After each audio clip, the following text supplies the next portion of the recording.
parle encore beaucoup de la commission parents. Vous êtes d'ailleurs le dernier qui est encore capable de témoigner de cette époque. En quoi cette commission-là a été finalement assez différente de l'ensemble des autres commissions de toutes sortes qu'il y a eu des commissions gouvernementales? Je pense que une des raisons, c'est la durée de cette commission. Vous savez, nous avions été nommés pour à peu près 2 ans et demi. Et on a obtenu des sursis. Donc, finalement, la commission parents a travaillé pendant presque 5 ans. Il n'y a pas beaucoup d'autres commissions qui ont duré aussi longtemps.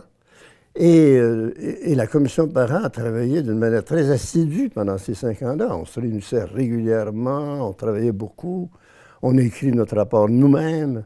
Je dois dire aussi qu'il y a eu un mouvement de la population à ce moment-là qui s'intéressait à l'éducation. Tout à coup, le Québec commençait à comprendre qu'il était sous-scolarisé, du côté des francophones en tout cas, surtout. Et puis qu'on avait un système élitiste, un système qui n'était pas du tout égalitaire. Et donc, il y avait un intérêt pour cette nouvelle commission. Et je pense que, je dis ça en toute modestie, la qualité du rapport lui-même a fait qu'il dure. On y revient, il m'arrive encore d'en relire des parties, et c'est d'actualité. Donc, je pense qu'il y a eu 5 années de beaucoup de travail et de beaucoup l'apport de beaucoup du monde, c'est beaucoup de partout le Québec, je dirais, et de toutes les classes sociales qui ont vraiment contribué à la qualité de cette réflexion-là qui a été faite. Bon, il y a eu beaucoup d'innovations qui se sont créées, qui ont été initiées suite à ce rapport, mais il y a entre autres cette création québécoise du cégep. Pourquoi les cégeps? Comment vous êtes arrivé dans vos discussions à la nécessité de mettre au monde donc des cégeps?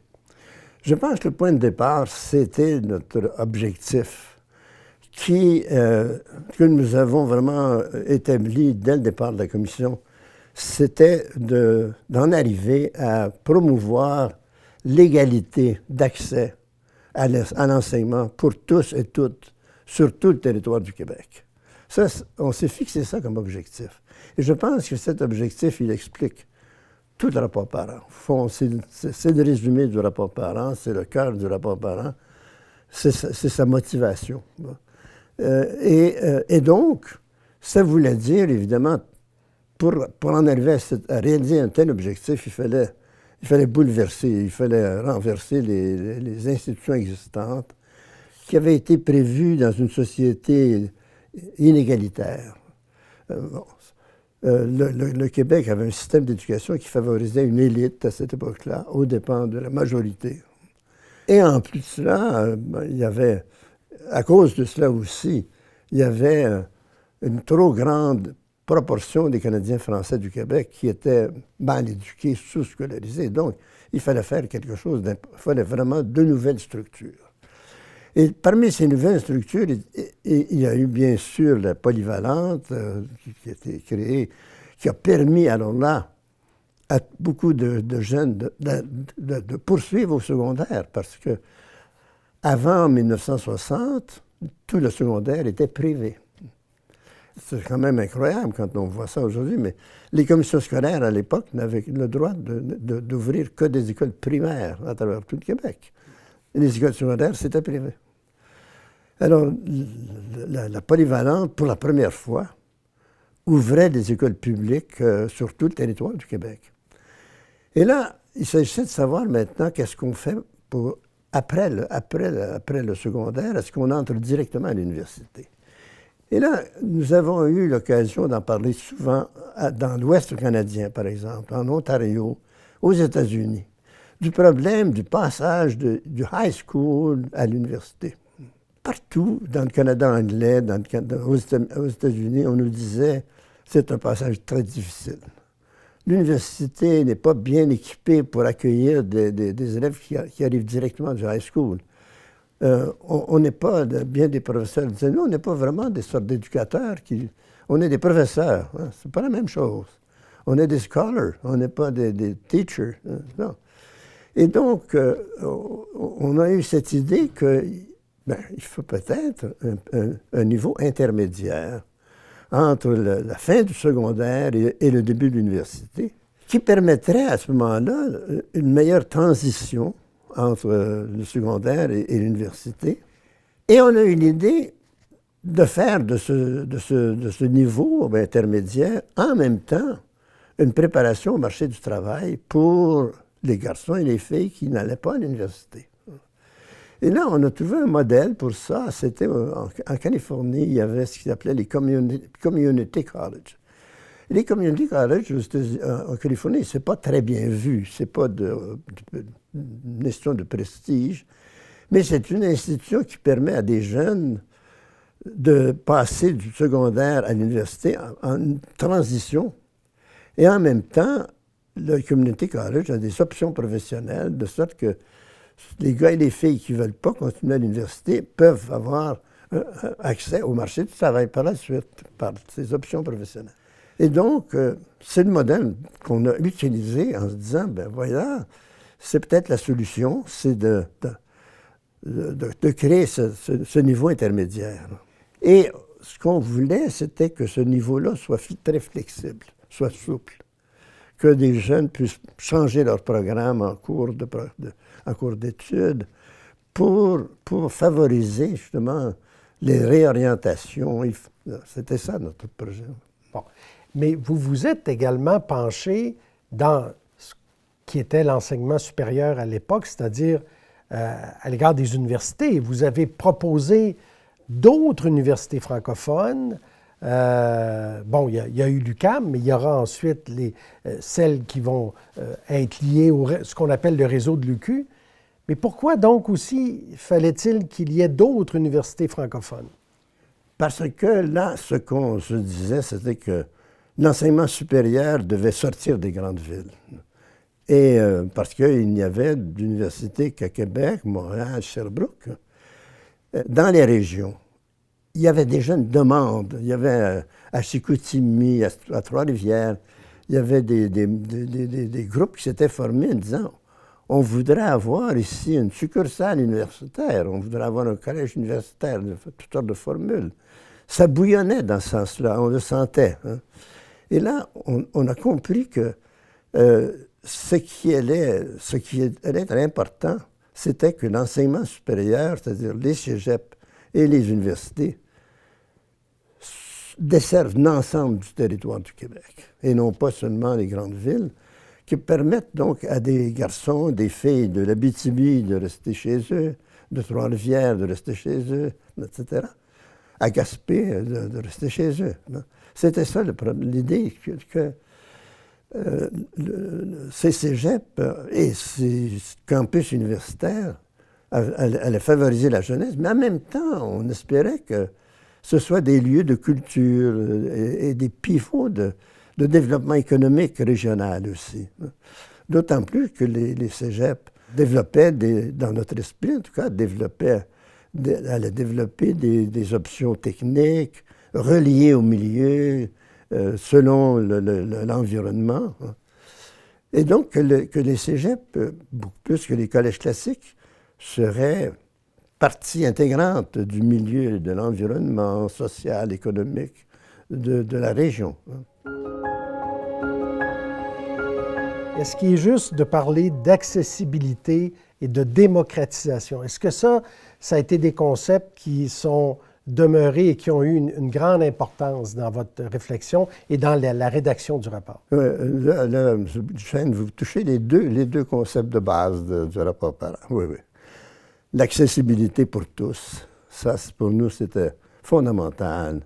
Et ce qui s'appelait la démocratisation en même temps, c'est-à-dire que les institutions d'enseignement, d'abord, deviennent publiques, qu'elles passent du privé au public, c'était très important, que les institutions d'enseignement public soient gratuites, c'était très important aussi pour nous, et que les institutions d'enseignement soient mixtes, pour garçons et filles. C'était trois grands changements, ça, qui se sont produits à la suite du rapport Parent. Bon, c'était dans le rapport parent, mais ce n'est pas le rapport parent qui a réalisé tout cela, si vous voulez. Mais c'est ceux qui ont suivi, qui ont pris en charge la mise en application du rapport parent, ce sont eux qui ont visualisé les cégeps. Hein. Il y a, dans notre histoire du Québec, il y a, à mon avis, trois années qui sont des années qui ont tout changé, le Québec. C'est 67, 68, 69. Là, c'est pendant ces 3 années que les premiers cégeps ont été créés, les 30 premiers cégeps, à partir des collèges classiques qui existaient, à partir des écoles normales. On ne partait pas de rien. On partait des institutions qui existaient déjà, mais on les transformait. De privées, elles devenaient publiques, de séparées, elles devenaient mixtes, et de payantes, elles devenaient gratuites. C'était un grand changement. Et puis, en 1969, le gouvernement du Québec a créé l'Université du Québec, l'UQAM, mais aussi Trois-Rivières, Rimouski, Chicoutimi. C'était le début des... Alors, ces trois années-là, pour moi, ce sont des années qui ont tourné vraiment le Québec et qui ont créé notre enseignement supérieur. C'est vraiment là, à ce moment-là, que, à la suite du rapport parent, vraiment tel que l'avait proposé le rapport parent, le gouvernement, le ministère de l'Éducation de l'époque, avec le premier ministre de l'époque, ont mis en application ce qu'on avait pensé. Ouais. Bien sûr, grâce aussi au travail des comités qui ont été créés, parce que pour mettre en application le rapport parent, Paul Gérin-Lajoie d'abord, et puis ceux qui lui ont succédé, ont mis en place des comités pour créer les cégeps, pour créer l'université de l'UQAM, pour créer les autres universités. Et là, il y a eu un apport extraordinaire pour la mise en pratique concrète de ce qui avait été pensé par la commission parent. Hein. Et s'inspirant de la commission parent, ils ont vraiment concrétisé le modèle et d'une manière qui est vraiment le départ d'un nouveau Québec, je dirais. Est-ce qu'il est juste de dire que ça profitait d'abord aux francophones et beaucoup aux jeunes femmes? Ah, exactement. Oui, oui. Les femmes ont été peut-être les grandes gagnantes de la réforme. Les femmes et les garçons de milieux plus modestes, certainement, et les garçons et filles des régions. C'était les 3 grands gagnants. Mais les filles, oui, certainement.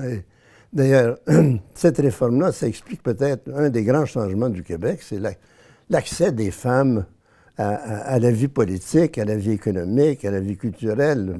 La montée des femmes au cours des 50 dernières années, c'est extraordinaire. Il y a une révolution féminine, je ne l'appelle même pas, on peut dire féministe si on veut, mais au Québec, on a assisté à une transformation du monde féminin. Et son accès au poste supérieur, il y a des femmes qui sont devenues recteurs, rectrices, il y a des femmes qui sont devenues ministres et premières ministres. Et dans le milieu des affaires, les femmes sont très présentes. Donc oui, ça c'est un grand changement. Un changement pour les femmes, mais un changement pour la vie familiale aussi, un changement pour l'avenir des jeunes femmes d'aujourd'hui. Ça certainement, oui. Comment vous voyez l'avenir de l'enseignement supérieur? Bien, je pense que pour le moment, l'enseignement supérieur est engagé sur une voie étonnante. Il faut continuer. Je pense qu'un premier défi, c'est de plus en plus d'élargir l'accès à l'enseignement supérieur pour tous. Parce que ce n'est pas fait complètement. Hein. Il y a des milieux qui ont moins accès au cégep et surtout à l'université. Et donc, il y a encore une démocratisation qui devrait être en cours, qui doit être en cours. Là. Et puis, je dirais, deuxièmement, que ce serait important de reconnaître les cégeps et de reconnaître l'Université du Québec. Les cégeps et l'Université du Québec, ce sont 2 trésors de notre société québécoise. Et je trouve qu'on n'y fait pas assez attention. On ne les finance pas comme on devrait les financer, à mon avis. Et surtout, on ne leur accorde pas la valeur culturelle, politique et économique qu'elles ont, ces institutions. Bon. Moi, ça m'a toujours ébloui, quand je suis allé en région, de voir l'incarnation du cégep dans le milieu, que ce soit en Gaspésie, que ce soit en Abitibi. C'est extraordinaire, cette incarnation. Et donc, le cégep est un lieu qui peut être de plus en plus, et l'Université du Québec de plus en plus, un milieu de bouillonnement culturel et de développement d'initiatives économiques aussi. Et ça, vous le voyez aussi pour les universités, parce que vous parlez des régions, là? Oui, tout à fait. C'est la même chose, parce que, vous savez, ce qui, je pense, a changé les régions, c'est le fait que les cégeps et les campus universitaires ont amené dans les régions des enseignants de l'enseignement supérieur. Ça, c'est une classe sociale qui n'existait pas en 1950, la classe des enseignants. Je l'ai vu à plusieurs reprises, ça m'a toujours frappé. Comment la classe des enseignants s'est développée au Québec comme ça, à partir de zéro, je dirais presque, hein, pour remplacer les curés et les religieuses. Là, on a une classe d'enseignants qui s'est développée et qui est un moteur de développement culturel et économique dans les régions. Que ce soit une région comme même l'Assomption, si vous voulez, j'ai assisté à la transformation de l'Assomption à cet égard, hein, avec l'arrivée de tous ces personnels enseignants. Et c'est la même chose quand on va en Abitibi ou en Gaspésie. Et ça, c'est un phénomène sociologique très important qui fait qu'on doit valoriser ces enseignants. Ouais. Pouviez-vous vous imaginer qu'il y aurait autant de cégeps un peu partout sur le territoire québécois et que le réseau de l'UQ serait aussi développé qu'il l'est actuellement? On ne pourrait pas penser que ça irait si loin, je pense, non. Mais c'était notre objectif. C'était vraiment notre objectif. Je vous dirais personnellement que la réalisation de cet objectif, elle est allée au-delà de notre perception à l'époque, hein, de ce que nous pouvions rêver, je dirais. Au cours des 50 années, par exemple, on a bonifié les cégeps. On a anobli les cégeps, en quelque sorte, en disant que les cégeps font partie de l'enseignement supérieur. C'était pas dans le rapport parent. Le rapport parent proposait que ce soit un niveau vraiment intermédiaire, mais indépendant, que le cégep, que le secondaire, le post-secondaire, soit différent du secondaire et différent de l'université. Et on pensait que pour qu'il s'installe comme il faut, il fallait vraiment qu'il soit indépendant. Et donc, on ne voulait pas qu'il soit, en quelque sorte, qu'il soit sous l'ère de l'université. Mm-hmm. Mais le cégep, depuis ce temps-là, s'est développé beaucoup plus qu'on pensait, avec des succursales, avec des options professionnelles que les directeurs de cégep, les professeurs de cégep dans chaque région ont imaginé, ont mis en place. Et l'Université du Québec qui s'est développée sur le territoire du Québec. Oui. Donc, c'est aller plus loin que ce qu'on pensait. C'était peut-être notre espoir, mais on n'aurait pas rêvé tant que ça, je dirais. Si j'ai une raison d'être fier, c'est, je pense, de constater qu'au cours des 50 dernières années, il y a des garçons et des filles qui ont eu accès à l'enseignement supérieur, auquel ils n'avaient pas droit avant 1960. C'est un grand changement. Je pense que la vie économique du Québec ne serait pas ce qu'elle est si on n'avait pas fait cette transformation. Nous étions destinés en 1960 à être une sorte de colonie, au sens propre du terme, là, une colonie d'intérêt économique étranger. C'était ça. On fournissait la main-d'œuvre à des entreprises étrangères. Eh bien, le grand changement, c'est qu'on a pris en charge notre économie parce qu'on avait la main-d'œuvre tranquillement, technique et éduquée pour prendre en charge notre économie, pour prendre en charge notre vie culturelle de plus en plus. Hein. Et ça, je pense que c'est de ça que je peux être le plus fier, je pense. Mais à ceux-là qui ont une autorité importante dans les cégeps et les universités, je commence par leur dire que je les aime. Je les aime à cause de la grande responsabilité qu'ils ont de diriger des institutions de haut savoir qui sont si importantes pour le Québec, qui sont si importantes pour l'avenir de notre société. Et je les aime parce que ils sont les successeurs de ce qui a été fait jusqu'ici. Et je vois qu'on continue. On continue. J'ai assez compris les autorités des cégeps et des universités pour voir qu'ils se portent vers l'avenir. À ce sujet, moi, je leur dirais cependant, votre responsabilité, c'est de prendre bien soin de votre personnel enseignant et de tout le personnel. Qui fait l'université, ce sont les professeurs. Ce qui font les cégeps, ce sont les professeurs et le personnel qui travaille avec les professeurs. C'est eux qui font l'université. Et donc, en tant qu'autorité, vous avez la grande responsabilité de prendre soin de ce personnel, de prendre soin financièrement, bien sûr, mais aussi d'assurer que les conditions de travail sont des conditions favorables à la vocation de nos institutions d'enseignement supérieur, c'est-à-dire la recherche de la vérité et la transmission de la vérité. C'est ça l'enseignement supérieur. C'est là que loge l'idéal d'une société, l'idéal de la connaissance et l'idéal de l'avenir qui est en marche avec cette connaissance.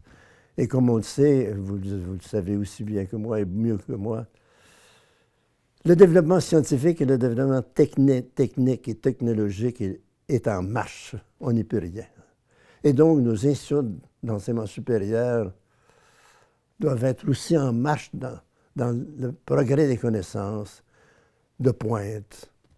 Et cela est très important, autant pour les cégeps que pour les universités, d'être en marche avec les grands développements de la technologie et de la science moderne.